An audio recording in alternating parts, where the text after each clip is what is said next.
Hello everyone. So welcome to Jobs Info for YouTube channel. So guys మనకి RRB నుంచి అయితే మనకి ఇంకొక నోటిఫికేషన్ అయితే అఫీషియల్గా రిలీజ్ అయింది. సో ఆర్ఆర్బీ నుంచి ఎన్టీపీసీ అండర్ గ్రాడ్యుయేషన్ వాళ్ళకైతే మనకి నోటిఫికేషన్ అయితే రిలీజ్ అయిందనమాట. సో ఈ యొక్క నోటిఫికేషన్ వచ్చేసి మనకి +2 క్వాలిఫికేషన్ మీద అనమాట. అంటే ఎవరెవరైతే ఇంటర్ మీద జాబ్ కావాలనుకుంటున్నారో ఈ యొక్క నోటిఫికేషన్ అనేది ఇంటర్ క్వాలిఫై అయిన వాళ్ళకి ఈ యొక్క జాబ్ నోటిఫికేషన్ అయితే అప్లై చేసుకోవచ్చు అనమాట. సో మనకి ఇక్కడ చూసుకున్నట్లయితే opening of online registration applications 21 from ఈరోజు నుంచి అనమాట. మనకి ఆన్లైన్ అప్లికేషన్స్ అయితే మనము స్టార్ట్ చేశారు, అప్లై చేసుకోవచ్చు.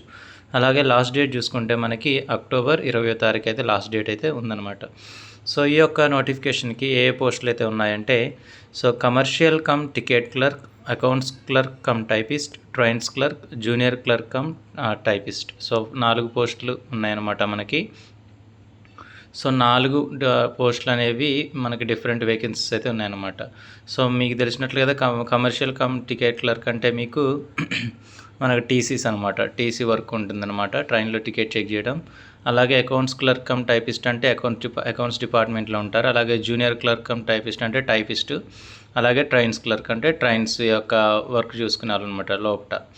సో ఈ 4 విధమైన పోస్టులకి అయితే మనకి యొక్క నోటిఫికేషన్ అయితే రిలీజ్ చేశారు. So details vacancies of at a glance. So మనకి ఇక్కడైతే డీటెయిల్ వేకెన్సీస్ అయితే ఇచ్చారు. So under graduate post with minimum educational qualification of 12th. So 12th అంటే ఇంటర్మీడియట్ క్వాలిఫై అయిన వాళ్ళు ఎవరైనా దీనికైతే అప్లై చేసుకోవచ్చు. సో మనకి ఫస్ట్ పోస్ట్ చూసుకుంటే మనకి కమర్షియల్ కమ్ టికెట్ క్లర్క్ వచ్చేసి మనకి ఇనిషియల్ శాలరీ, మనకి స్టార్టింగ్ శాలరీ వచ్చేసి 21,700 రూపీస్ ఉంటుంది. సో దీని యొక్క ఏజ్ లిమిట్ వచ్చేసి మనకి 18 ఇయర్స్ నుంచి 33 ఇయర్స్ వరకు అయితే ఎవరైతే ఉన్నారో వాళ్ళైతే అప్లై చేసుకోవచ్చు. అది ఎప్పటి వరకు మనకి అంటే నెక్స్ట్ ఇయర్ జనవరి 1st ఎవరికైతే 33 ఇయర్స్ ముందలే ఉంటాయో వాళ్ళైతే ఈ యొక్క పోస్టులకి అయితే అప్లై చేసుకోవచ్చు. మనకి టోటల్గా వచ్చేసి commercial come ticket clerk vacancies వచ్చేసి 2022 ఉన్నాయి. అలాగే అకౌంట్స్ క్లర్క్ కమ్ టైపిస్ట్ వచ్చేసి మనకి స్టార్టింగ్ శాలరీ 19,900 ఉంది. సో దీనికి కూడా 33 సంవత్సరాల వరకు అయితే అప్లై చేసుకోవచ్చు. అలాగే దీని యొక్క వేకెన్సీస్ చూసుకున్నట్లయితే 361 vacancies. So next junior clerk cum typist. So దీనికి కూడా 19,900 స్టార్టింగ్ శాలరీ. అలాగే 33 సంవత్సరాల వరకు అయితే ఎవరైతే ఉన్నారో వాళ్ళు దీన్ని అప్లై చేసుకోవచ్చు. మొత్తం 990 వేకెన్సీస్ ఉన్నాయి. అలాగే ట్రైన్స్ క్లర్క్ వచ్చేసి కూడా సేమ్ 19,900. సో 72 పోస్టులు అయితే ఉన్నాయన్నమాట. సో టోటల్గా మనకి ఆల్ ఓవర్ ఇండియా వచ్చేసి నేషనల్ వైడ్గా మనకి 3,445 వేకెన్సీస్ అయితే ఉన్నాయన్నమాట. సో నెక్స్ట్ చూసుకుంటే మనకి ఇక్కడ ఇంకా ఇంపార్టెంట్ నోటీస్ ఏంటంటే, ఇక్కడ candidates waiting for final results of prescribed educational qualification should not apply. So ఎవరైతే ఇప్పుడు ఇంటర్మీడియట్ సెకండ్ ఇయర్ చదువుతున్నారో దాని రిజల్ట్ కోసం వెయిట్ చేస్తున్నారో లాస్ట్ ఇయర్లో ఉన్న వాళ్ళైతే అప్లై చేసుకోవడానికి అయితే కుదరదు. కంపల్సరీగా అప్లికేషన్ అనేది ఇంటర్మీడియట్ అనేది కంప్లీట్ అయితే ఉండాలి. సో నెక్స్ట్ చూసుకుంటే ఈ ఎగ్జామ్కి వచ్చేసి మనకి stages of examination. So there shall be two stage computer based examination followed by computer based typing skill test. So first computer based examination ఉంటుంది 2 స్టేజెస్లో. దాని తర్వాత టైపింగ్ స్కిల్ అందరికీ ఉండదండి. టైపింగ్ స్కిల్ వచ్చేసి only account cum clerk typist and junior clerk cum typist ఈ 2 పోస్టులకి అయితేనే టైపింగ్ స్కిల్ ఉంటుంది. మిగతా వాటికి రెండింటికైతే మనకి కంప్యూటర్ బేస్డ్ 2 స్టేజెస్లో ఉంటుంది. దీనికి కూడా ఉంటుంది, కాకపోతే దీనికి అడిషనల్గా టైపింగ్ స్కిల్ కూడా ఉంటుంది అనమాట. సో నెక్స్ట్ వచ్చేసి మనకి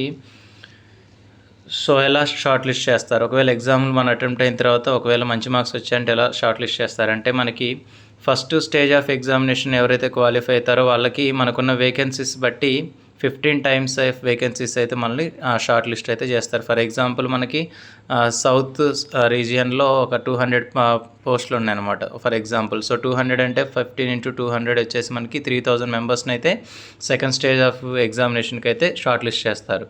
సో సెకండ్ స్టేజ్ ఆఫ్ ఎగ్జామినేషన్లో కూడా మీకు మంచి మార్క్స్ వచ్చాయంటే 8 మెంబర్స్ని మళ్ళీ థర్డ్ టెస్ట్కి అయితే మనల్ని షార్ట్ లిస్ట్ అయితే చేస్తారనమాట. సో అది ఒక పోస్ట్కి వచ్చేసి 8 మంది లెక్క. సో దీనికి వచ్చేసి మనకి తర్వాత డాక్యుమెంట్ వెరిఫికేషన్ ఉంటుంది, మెడికల్ ఎగ్జామినేషన్ ఉంటుంది అనమాట. 2 స్టేజెస్లో మీరు క్వాలిఫై అయితే దాని తర్వాత నెగిటివ్ మార్కింగ్ వచ్చేసి మనకి కంప్యూటర్ బేస్డ్ ఎగ్జామినేషన్లో 1/3 ఆఫ్ మార్క్స్ నెగిటివ్ ఉంటుందన్నమాట. సో 3 మిస్టేక్స్ చేస్తే మీరు 1 మార్క్ అయితే డిడక్ట్ అయితే చేస్తారు. ఇది మాత్రం గుర్తుపెట్టుకోండి. సో నెక్స్ట్ వచ్చేసి మనకి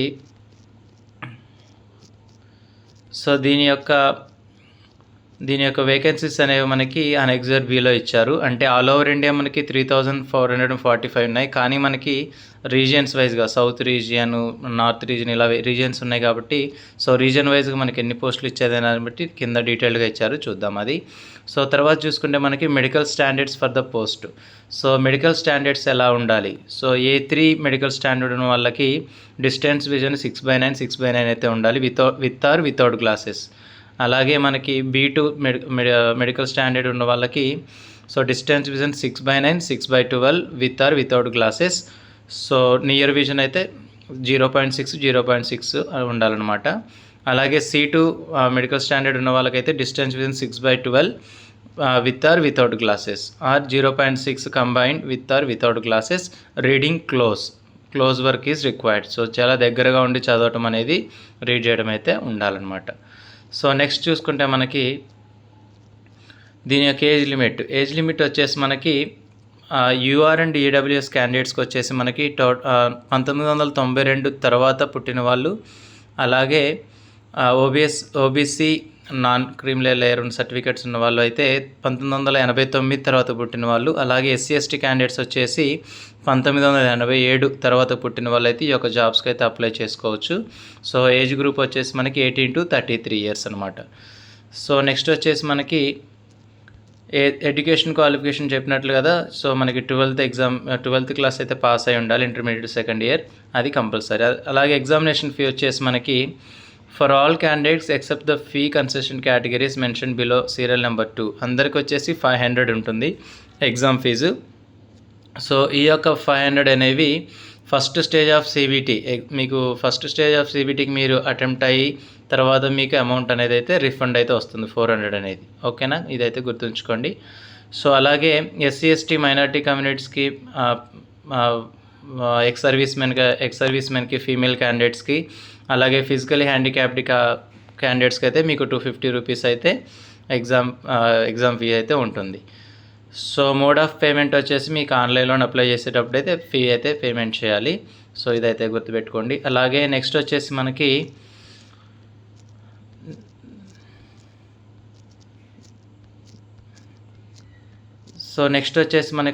ఇక్కడ ఎన్ని వేకెన్సీస్ అయితే ఉన్నాయి మనకి ఇక్కడ. ఫైనల్గా మనకి లాస్ట్లో అయితే ఎన్ని వేకెన్సీస్ అయితే ఇచ్చారు. ఇక్కడ మనం ఏ రీజన్ అయితే చూసుకుంటే మనకి టోటల్గా వచ్చేసి సికింద్రాబాద్ రీజియన్. ఆంధ్ర వాళ్ళైనా తెలంగాణ వాళ్ళైనా ఇదే మనకి సికింద్రాబాద్ రీజియన్ కిందే వస్తుంది. సికింద్రాబాద్ రీజియన్లో మనకి ఫస్ట్ పోస్ట్ వచ్చేసి కమర్షియల్ కమ్ టికెట్ క్లర్క్. మనకి టోటల్గా UR క్యాండిడేట్స్ నుంచి 17 పోస్టులు ఉన్నాయి, అన్రిజర్వ్ క్యాండిడేట్స్. అలాగే SC క్యాండిడేట్స్కి వచ్చేసి 8 పోస్టులు, ST వాళ్ళకి 2, OBC వాళ్ళకి 3, EWSకి 2, మొత్తం 32 ఉన్నాయి. అలాగే అకౌంట్స్ క్లర్క్ కమ్ టైపిస్ట్ వచ్చేసి మొత్తం 37 పోస్టులు ఉన్నాయి. మీరు ఇక్కడైతే కేటగిరీ వైజ్ అయితే మీరు చూసుకోండి. అలాగే జూనియర్ క్లర్క్ కమ్ టైపిస్ట్కి వచ్చేసి 20 పోస్టులు ఉన్నాయి. మొత్తం టోటల్గా వచ్చేసి మనకి సికింద్రాబాద్ రీజియన్లో మనకి 89 పోస్టులు మాత్రమైతే ఉన్నాయన్నమాట. అన్ని 3 డిపార్ట్మెంట్స్ కలుపుకొని ఇదైతే గుర్తుపెట్టుకోండి. ట్రైన్స్ క్లర్క్ అనేది మనకి ఇక్కడ ఏమి ఇవ్వలేదు. దాని గురించి ఓన్లీ 3 డిపార్ట్మెంట్స్ గురించి అయితే మనకైతే ఇచ్చారనమాట. ఇది ఫ్రెండ్స్ NTPC యొక్క నోటిఫికేషన్ ఫుల్ డీటెయిల్స్. మనకి ఎవరైతే +2 క్వాలిఫికేషన్ అయితే ఉన్నారో కంపల్సరీగా అయితే అటెంప్ట్ చేయండి, ట్రై చేయండి. కొంచెం హార్డ్ వర్క్ అయితే చేసి కొంచెం జాబ్ వచ్చేలాగా రీడ్ చేసుకొని ప్రాక్టీస్ చేయండి. Thank you.